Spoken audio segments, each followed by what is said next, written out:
ये मुझे लगता है इसकी प्रमुख और मेरे लिहाज से इकलौती वजह है नई शिक्षा नीति। माननीय प्रधानमंत्री जी ने इस देश में नई शिक्षा नीति लेकर आए। नई शिक्षा नीति का लक्ष्य है कि बच्चों को समान रूप से सुविधाएं मिले, सिलेबस एक सा हो, बच्चों को संसाधन एक से पहुंचाए जाएं, एग्ज़ाम का स्तर एक सा हो, 2 एग्ज़ाम की पद्धति हम लेकर आए। बहुत अच्छा परिणाम आया मध्य प्रदेश का। जैसा कि माननीय मुख्यमंत्री जी ने कहा है कि मध्य प्रदेश के शिक्षकों का, प्रधानाचार्यों का, प्रशासनिक अमले का, विद्यार्थियों को उपलब्ध कराए संसाधन व्यवस्थाएं, उसका परिणाम ये रहा कि छात्रों ने अच्छा परिश्रम किया, उनके परिश्रम ने बेहतर परिणाम दिए और आज हम कह सकते हैं कि मध्य प्रदेश का बच्चा हिंदुस्तान में कहीं भी किसी भी स्तर के कंपटीशन के लिए तैयार है।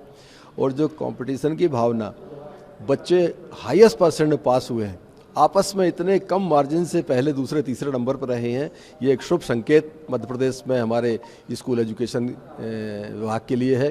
खासकर जिलों में और अच्छी, जिलों में देखा गया कि छोटे जिलों ने बहुत बेहतर प्रदर्शन किया, बड़े शहरों के आप देखिए अलीराजपुर है, शहडोल है, झाबुआ है, नरसिंहपुर है, ये टॉप 3-4 के ज़िले हैं। इनमें 1% में एक नंबर पर जिला आया है, 0.4% से दूसरे नंबर पर, 0.3% से तीसरे नंबर पर, बहुत कम अंतर से पहले, दूसरे, तीसरे स्थान पर आए हैं। ये कंपटीशन इस बात को दर्शाता है कि जितना बच्चों के अंदर कंपटीशन की भावना है, बेहतर परिणाम लाने की भावना है, उतनी शिक्षक के अंदर भी है कि मेरा स्कूल अव्वल होना चाहिए, उतनी जिला प्रशासन के अंदर है कि मेरा जिला 1 नंबर पे आना चाहिए। एक कलेक्टिव एफर्ट के कारण ये संभव हुआ है कि मध्य प्रदेश में एक सुखद परिस्थिति बनी शासकीय स्तर पर।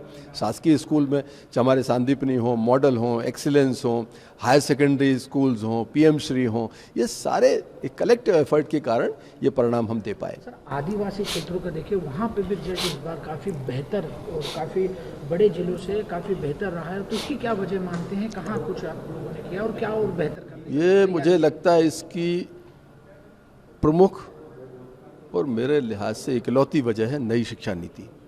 माननीय प्रधानमंत्री जी ने इस देश में नई शिक्षा नीति लेकर आए। नई शिक्षा नीति का लक्ष्य है कि बच्चों को समान रूप से सुविधाएं मिलें, सिलेबस एक सा हो, बच्चों को संसाधन एक से पहुंचाए जाएं, एग्ज़ाम का स्तर एक सा हो, 2 एग्ज़ाम की पद्धति हम लेकर आएँ और जो हमारा सिलेबस है, सिलेबस में हम पहले से उसको और गुणवत्तापूर्ण व्यवस्थाएं दे रहे हैं।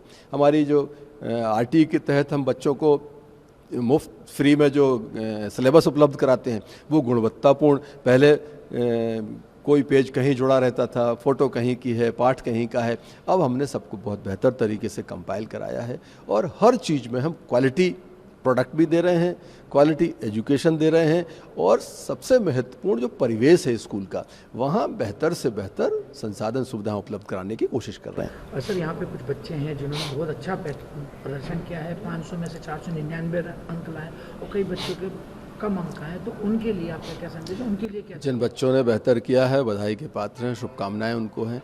लेकिन जो बच्चे किसी कारण से, कई बार परिस्थिति जन्य ऐसी स्थिति बनती है कि उनके परिणाम प्रभावित हो जाते हैं, उनको चिंता करने की आवश्यकता नहीं है। 7 मई से दोबारा एग्ज़ाम होगा, पूरा एग्ज़ाम होगा।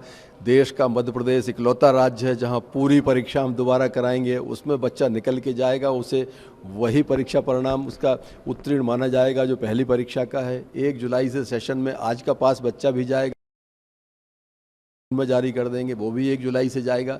चिंता करने की आवश्यकता नहीं है, अच्छे मन से फिर तैयारी करें, 2-3 एग्जाम में बैठें, उसके लिए मैं अभी से उनको शुभकामनाएं देता हूँ। सर, आगे रिजल्ट और बेहतर हो उसके लिए स्कूल शिक्षा विभाग लगातार, ये एक दिन में परिणाम प्रभावित नहीं किए जा सकते। लगातार लोगों के द्वारा किए गए प्रयास, सरकार द्वारा किए गए प्रयास, शिक्षकों को गुणवत्तापूर्ण ट्रेनिंग, संसाधन।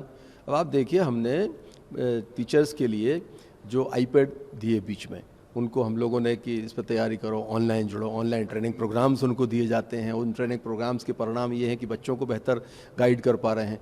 तो एक कलेक्टिव एफर्ट है ये, जिसके कारण परिणाम आ रहे हैं और मुझे लगता है ये जो प्रतियोगितात्मक जो कॉम्पिटिटिवनेस जो है, वो जितनी बढ़ेगी उतना ही अच्छा शिक्षक करेगा, उतनी अच्छा विद्यार्थी करेंगे। Thank you. जीरो हमने इन्वेंट किया, हमने बताया दुनिया को, जहां योग है वहां रोग नहीं। सबसे पुरानी सभ्यता है हमारी। गुलामी से तो और देश भी लड़े भाई, पर आजादी के लिए अहिंसा का रास्ता बस हमारा था।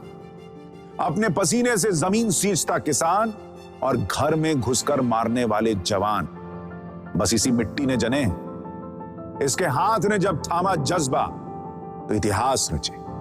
कदम बढ़ाए तो चांद का वो हिस्सा चूमा भाई जहां कोई कभी नहीं पहुंचा। आज पूरी दुनिया में शान से लहरा रहा है तिरंगा और इसके पीछे है गर्व से भरी अनगिनत कहानियां जो लिखी जा चुकी हैं और लिखी जा रही हैं, जिन्हें मैं सुनाऊंगा राष्ट्रगर्व रोज शाम 6:25 पर।